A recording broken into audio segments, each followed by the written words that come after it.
Hello there, this is Robert and welcome to the course AI Prompt Codes for Translators. I'm a freelance translator who made a living from freelance translating, who slowly transitioned into owning and running a boutique translation agency. And throughout the years and my experience, I've seen every iteration of machine translation and AI as it pertains to translation. And I've seen all the different types of Skype translators, Bing, Google Translate, obviously, and everything. And I've seen all the changes that have been happening. And right now we have AI that deals with translation.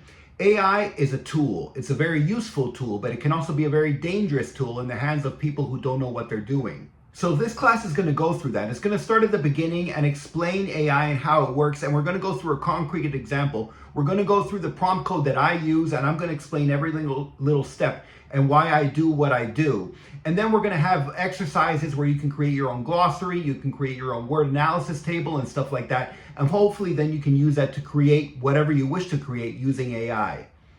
Now, as I mentioned, it's a very useful tool, but that means that this course is for translators. This course is for translators who understand translation, they understand the languages, they understand the context, and they understand their specialization. This is because if AI is used by someone who doesn't know what they're doing, it can do a lot more damage than just machine translation. AI has a lot of different issues. It has hallucinations. There are issues with confidentiality, liability, stuff like that, which we'll cover in the course.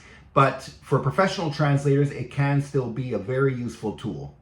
I should mention everything in this course can be performed with a free version of AI, ChatGPT, Perplexity, Claude, what have you.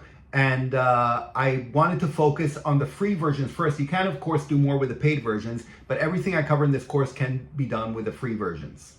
By the end of this course, you'll have a much better understanding as to how AI works behind the scenes when it comes to translation, and you'll know how to use AI as a tool, as a handy tool for your own good in terms of translating, in terms of evaluating a translation, in terms of creating glossaries, word analysis table. I have something called an uncertainty table, because a big problem with AI is if it makes a mistake or if it isn't sure of a term, it's not going to let you know.